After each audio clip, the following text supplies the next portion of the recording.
Facebook famously determined that if a new member invited 10 friends within 14 days, they were hooked for life.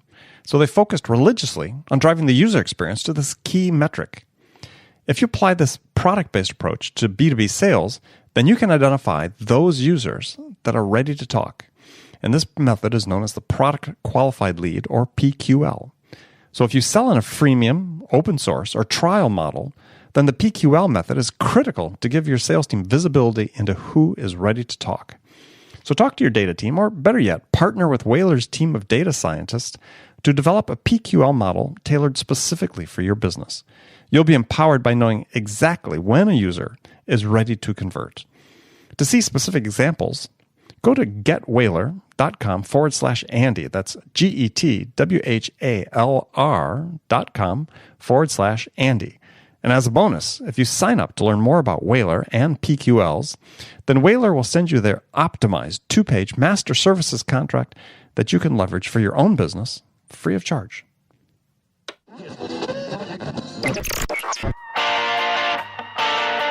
It's time to accelerate. Hi, this is Andy. Welcome to another edition of Frontline Friday with my regular and very special guest, Bridget Gleason. Now, before we get to the show, Bridget and I have a favor to ask of you. Really appreciate it if you took time right now to leave a review for this show on iTunes. And while you're there, click the button, subscribe to Accelerate.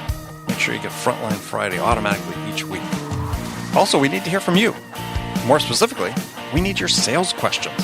What can we answer for you? What challenges do you have that we can help you with? So go to accelerate.fm/frontline and enter your question there. Each month, we're going to select one listener's question to be the question of the month. And the winner will receive a $50 Amazon gift card. So remember, go to accelerate.fm/frontline to give us your question and maybe win $50. So Bridget, how are you today? Andy, Paul. Yes, that's me. You know how I'm doing. I'm doing great. I'm doing fantastic. Fantastic. All right. No complaints. It would have been disappointing if you had left off the fantastic. I know. I came out this way, so I'm grateful for that. And you, since we last spoke, you've been traveling. I did. God, it seems so long ago, but it wasn't really that long. It was last week. I was in Tel Aviv. Tel Aviv. And how are things there? Things are great. I love Tel Aviv. Yeah. Things are great. Yeah. Great weather, for one. Mm-hmm. Great weather. As you know, our company headquarters are there, so it's always good to go back and be with the people, connect with the team. I went to a wedding of one of the engineers, which was really fun. So it was a good trip. Oh, good. Very good. It's a great trip. And then enjoying sort of a late burst of fall or summer weather, if you will, up in Boston. Am I enjoying? Is this summer? Doesn't feel like summer. It's cold. Oh, really? It's not that cold. No, it's not that cold. I shouldn't say it's cold. It's, 60s. Oh, okay. But that's not summer. I think we snuck into 70 here in New York today. But All compared right. to, in fact, it started feeling like fall finally. We've had this long, hot October. I just did not like. Psychologically, I was ready for fall.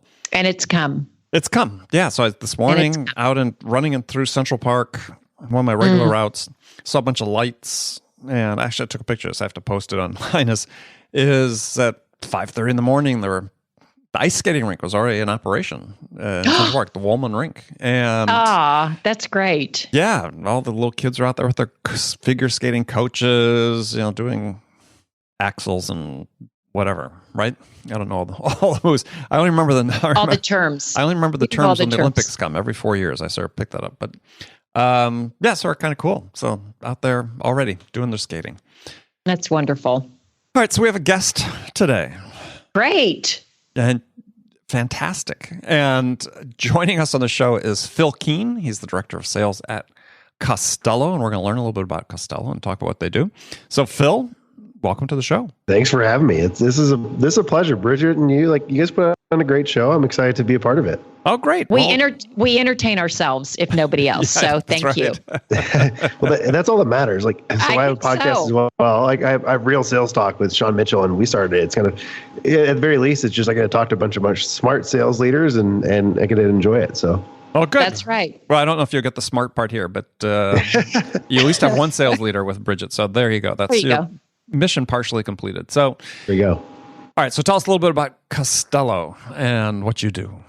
Yeah, so I lead the sales team here at Costello, and we're a deal management solution. So what that means is we help you align really your frontline reps, your frontline managers, and your VPs and CROs on deals that are being worked and that are in the pipeline, and hopefully identify gaps and remove some of those roadblocks. And we really do that as a three-part solution. So one, we have a screen where you can manage all your opportunities and deals and see visually a way that you might have gaps in deals that are being worked. So what's a gap?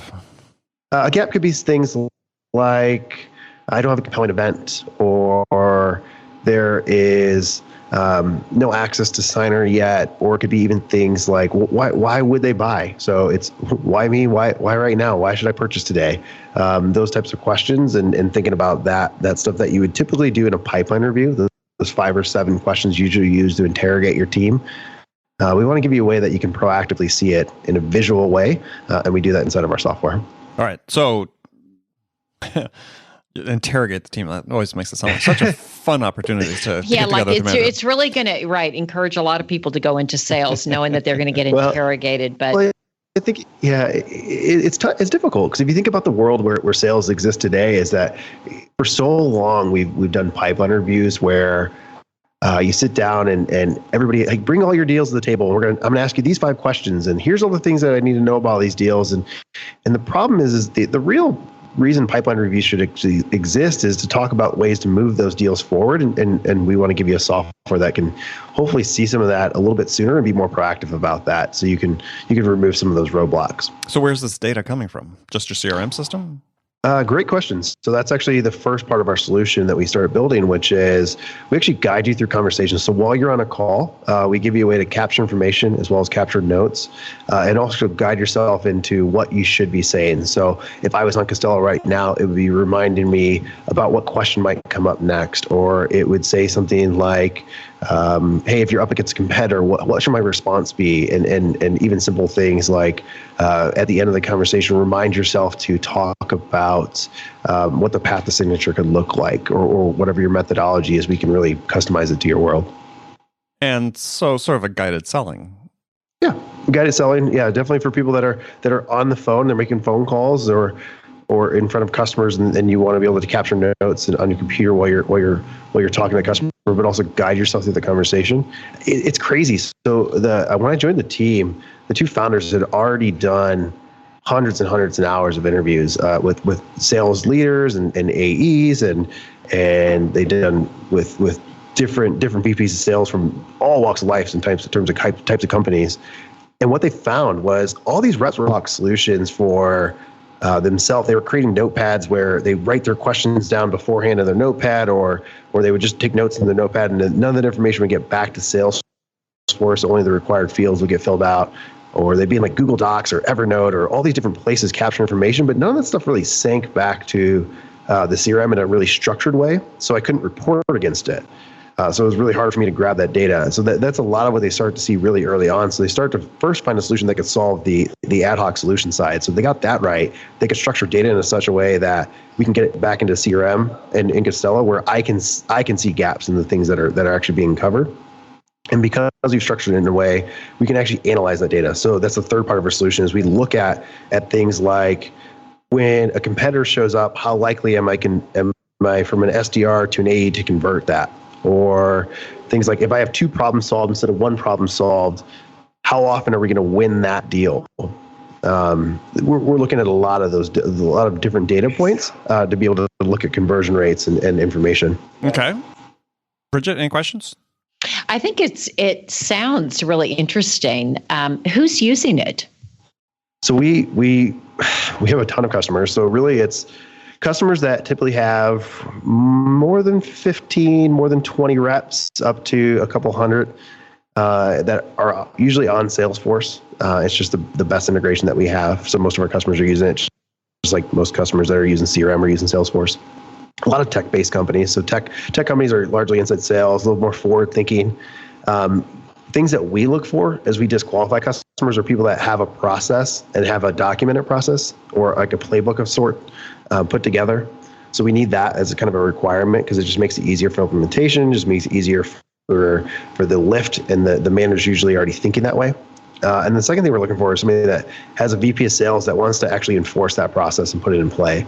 And that's often not the case, which is weird enough that we've seen a lot of sales managers out there that are hesitant to really manage their team and get their team to follow a really strict process. And we fit anywhere walk of life of like, hey, here's a framework you have to work within. You can have freedom to how you get to these 10 things versus, no, here's the playbook. Like you have to follow this playbook and cross your T's and dot your I's a certain way. And you said you prefer the latter. We don't really prefer the latter, but the latter we've seen a lot of success with early, right? So I mean, there is on your website, your material, there's this sort of seemingly emphasis on sales methodology. I mean, you talk about what if reps consistently followed your sales methodology or execute your sales methodology. And so it seemed like you're sort of making a point about sales methodology. Yeah. So, and we've also seen that's another thing we look for is that people that are trained or at least have a process of things like, how do I ask questions in a way that gets the information that I need? Like, that's a really good indicator that they're sophisticated enough to think the way that we think, or even the sense of there's a lot of training out there that just doesn't stick, like that it's really hard to follow it, or whenever that training disappears, there's not good habits that are created. So for us, we want to give you a way that we can really believe in the methodology that you did, test it, analyze the data, see what works, and then make it your own and continue to follow that and create good habits.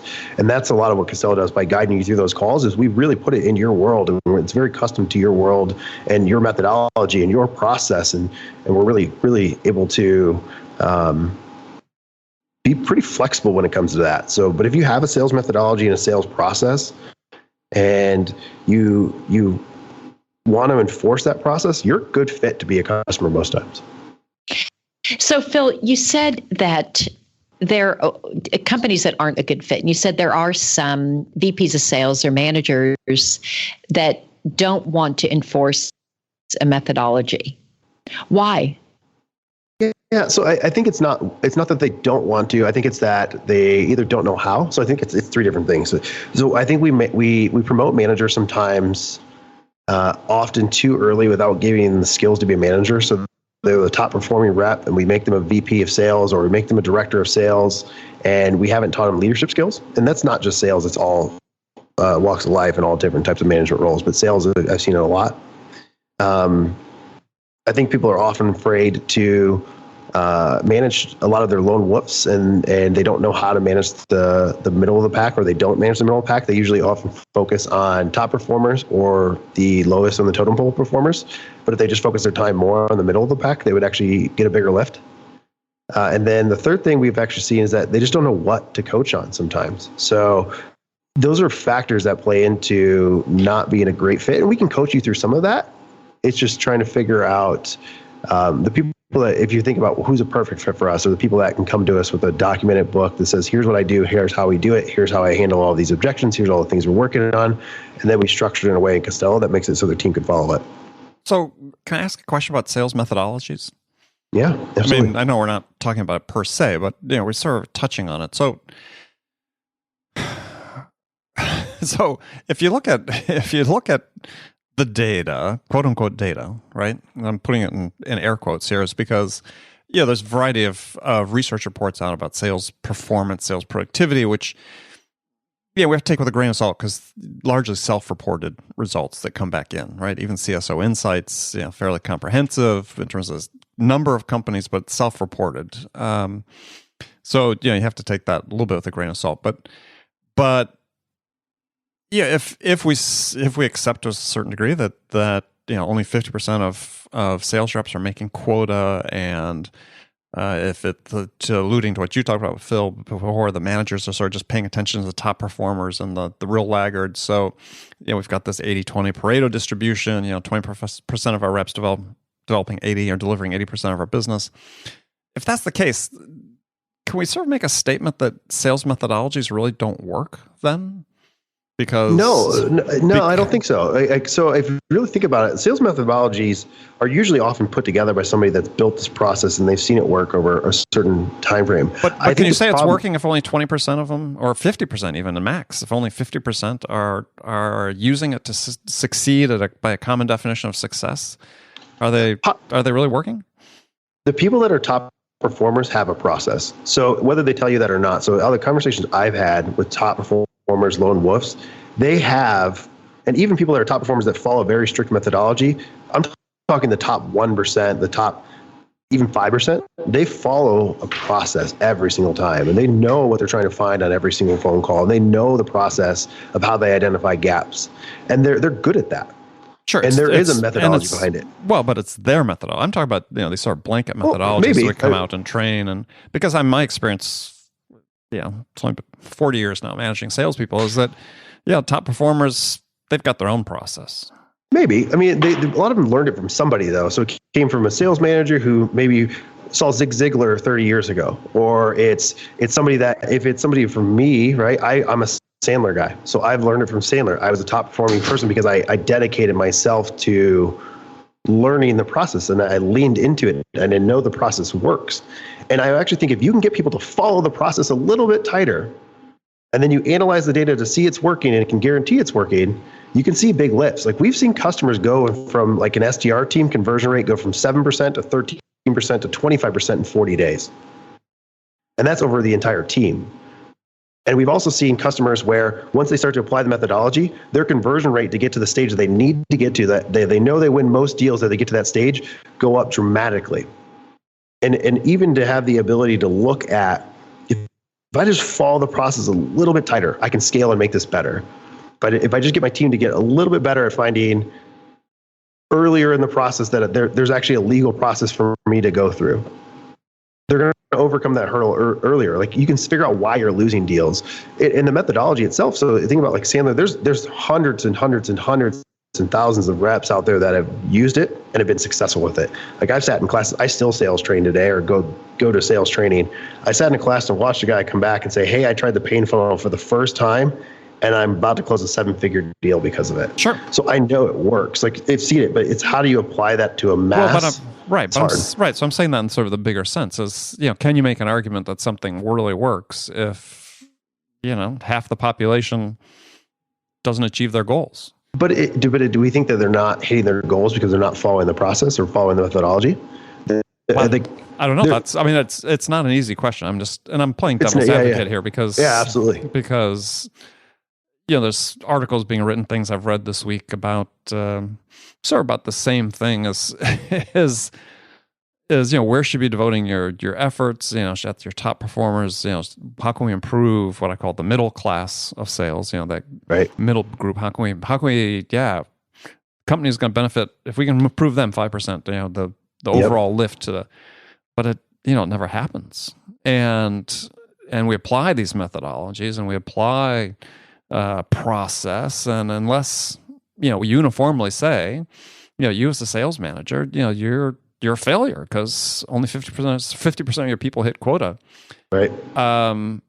There's all these moving pieces. How do we know which ones are really the ones that are working or aren't working? Yeah, that's the magic. That's the $1 million question. I think that we've struggled with. I mean, Andy, like you said, you've been doing this for a long time. I've been doing it for a long time. Even as I'm listening to this conversation and the back and forth between the two of you, I think about my own team, and I'm big on process and methodology. We also use Sandler here. And I do think it's not a panacea.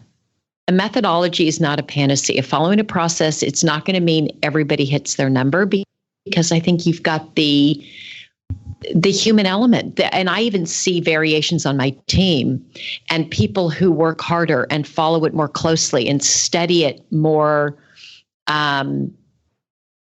intently. Intently. Yeah. Thank you. I knew you were searching for aggiously. But I was searching. I was to say assiduously, but thank you. That's a better word.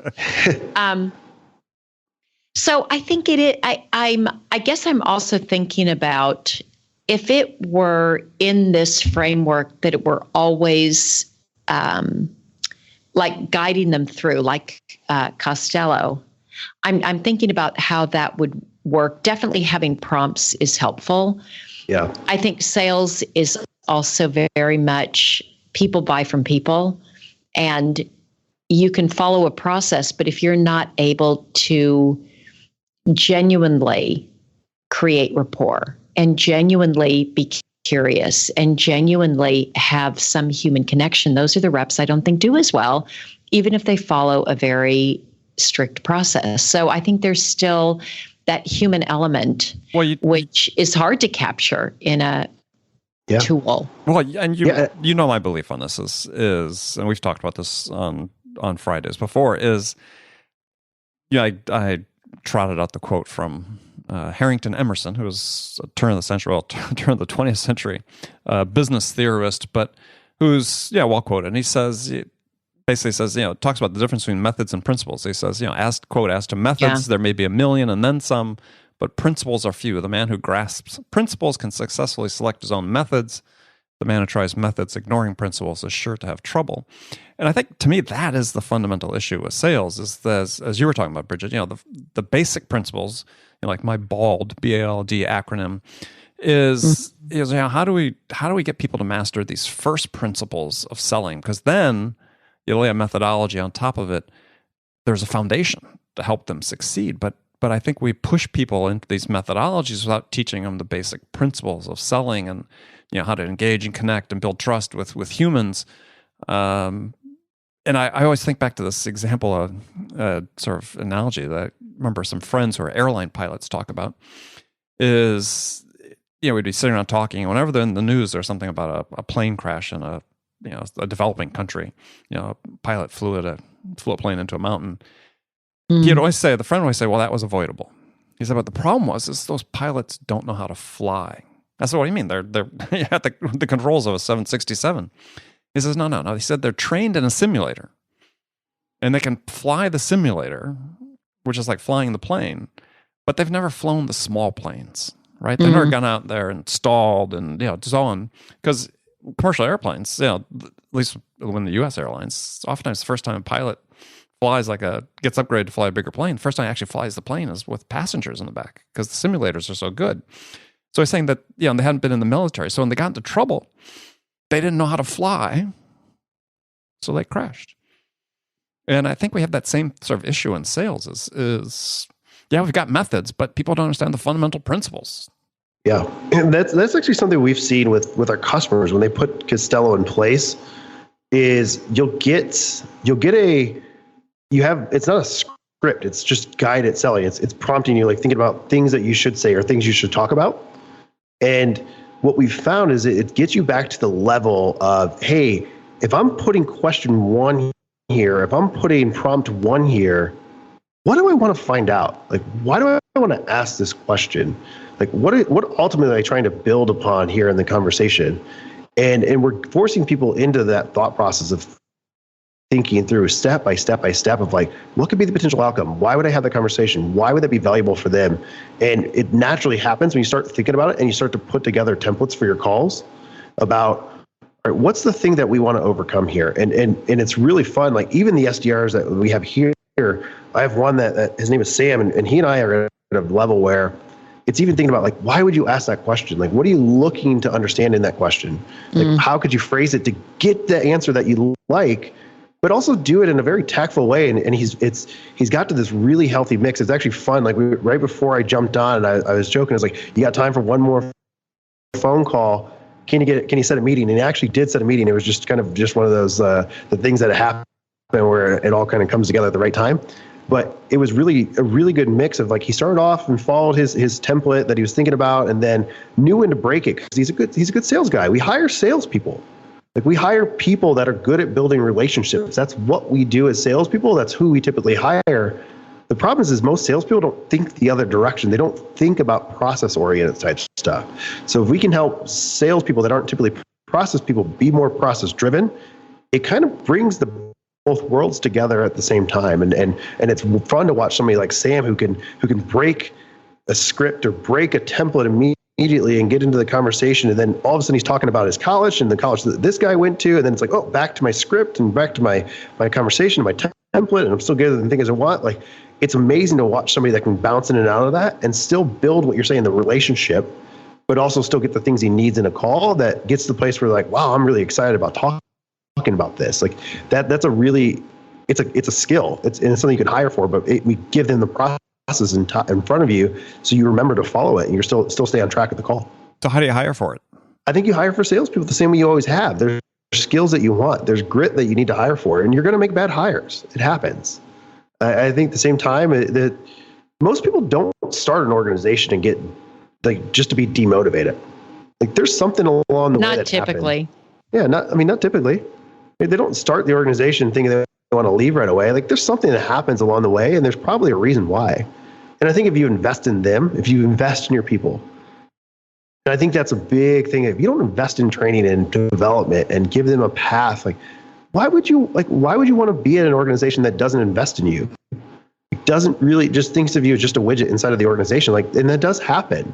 But I think that that's what today's working class, the younger working class, the younger salespeople want is they want to feel the purpose. They want to feel the reason. They want to feel that you care about them in a certain way, that you're investing in them to grow and you're giving them a path to grow into as well. Like there's a lot to that.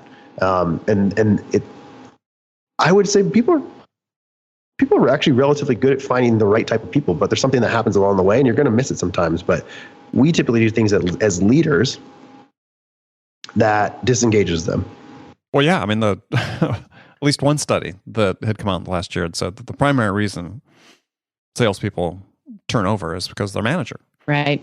But I mean, it's a tough scenario because, I mean, you're saying all the right things, but we also know that in this burgeoning world of inside sales and so on, that the SDR position is, the average tenure is, just barely over 12 months now. It's oftentimes considered. Is it over 12 months? I think it is. It is over 12 months. It's 1.3 years according to the Bridge Group. Right. So it's up there, but like my numbers is 18 months. Like if you can't be in a BDR for 18 months, you're probably not going to fit in your organization. Like, but you got to be upfront with them. I think what we do as managers, we're often afraid to have the tough conversation up front that could help overcome that in the future. Like if you don't tell an SDR up front that it's going to take you 18 months for promotion, and you also have to back it up why it actually happens that way. Like, so I remember as an SDR, I remember interviewing, this is 10 years ago, but I remember interviewing to be an SDR and they're like, it's a year and we won't even talk about it after that. We won't even have a conversation with you after that. And then after 12 months, then we'll have the conversation about your next promotion. But I didn't know why. And I remember leaving organizations like, I'm not actually going to even apply or like try to keep going down this process because I have no chance to grow. But if you slow down and tell them why you want them to do it for 12 to 18 months or why you need them to do it for 2 years and give them a path of how to make that next step, like most people are going to be engaged with that, but you have to be upfront about it. And I think you can't get somebody who are like, yeah, you're going to get promoted really quickly. And then all of a sudden it's 24 months later and they still haven't been promoted. That happens way too often. Well, what about creating a position though that says, yeah, if we get somebody really good at this and they just want to do this, meaning be an SDR, why can't you have a 5-year or 10-year SDR? They're hard to find. Bridget, I don't know if you found a lot of those. Well, no, those are really hard to find. Well, they're hard to find because we get rid of people after 12, 18 months if they're not making the grade or if they don't want to be promoted or they don't want to be a manager or don't want to be a field rep. I think some of it. Are you talking, Andy, about why don't we keep them in the SDR role? If somebody wanted to be and they were really good at it, why not let them stay and do that? Because I just don't think there are that many that want to stay and do that. Well, I think the job. What if we started to say, let's recruit for those people? I don't know if they're the same type of people. So I think the people that we typically want for the SDR role are going to be more sales oriented people. They're more people oriented, more communication driven. And a lot of times they're young. So we're hiring kids that are often first job out of college to be SDRs. Sure. Haven't been in the professional world before. Sure. And even if you found somebody that's more tenured, like there is SDRs I do know of that want to be a really good SDR for 10 years. Yeah, I do too. But it's very, very rare. And the people that I do, they're in a very comfortable position at a pretty large organization, and they're making a number that most startups can't hire for. So like the number that they're making is what most AEs are making at small startups. So for them, it's I couldn't afford them at a small startup to get somebody like that to come work for me for 10 years. Yeah, and I only bring it up by virtue, and this unfortunately we're running out of time, but is for people to think about, okay, we've got this model that we're building for inside sales, and at least in certain segments, at the end of the day, our close rate on qualified prospects in our pipeline is really low in an absolute sense compared to business to business sales and other industries and segments.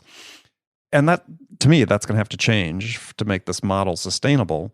And so the changes, I think, we have to rethink everything, right? And maybe instead of just using SDR positions as feeders for account executives or customer success managers or something like that, account managers, is maybe there's a role where we get people that are even more proficient at this job, do a better job at qualifying those coming into the pipeline, so that at the end we get to the most important conversion rate into an order that's much higher. Yeah, and I think there's things you can put in place. There's micro promotions you can do to extend it a little bit. And when I say micro promotion, I mean like go from like a junior SDR to an SDR to a senior SDR to a team lead or to an enterprise SDR that only does very strategic things. And a lot of times it's not even about being promoted to being a closer. It's about being promoted to a position where I can learn new skills. So for you, it's how can I give them new skills in this next micro promotion that keeps adding to their skill set, and they feel like they're continuing to grow. And that's a winning formula. If you get it right, you also have to have a mature enough organization that works at. So okay, well, perfect. Unfortunately, Phill, we're having a great conversation, but we do have to stop here. Tell folks how they can connect with you and learn more about Costello. Yeah, so you can go to our website. It's Costello, AndCostello.com. Or you can come find me on LinkedIn. It's Phill Keene. It's PHILL, Keene, KEENE. You can find me on LinkedIn, Twitter. I'm pretty easy and pretty accessible there. Happy to have a conversation, chat sales. Like, I'm a sales nerd. I sell sales tech to salespeople. It's a hobby of mine. Sales is as a fun craft, and I love to talk sales and sales technology. So feel free to reach out and let's talk. All right. Perfect. Good. Well, Phill, it's been a pleasure having you. Bridget? Yeah, thank you. As always. Definitely. Great to talk to both of you. Thank you. So let's do it again next week. I'll be here. All right. Phill, thanks a lot. Friends, thank you for joining us. Bridget, as always. As always, have a good one. Bye.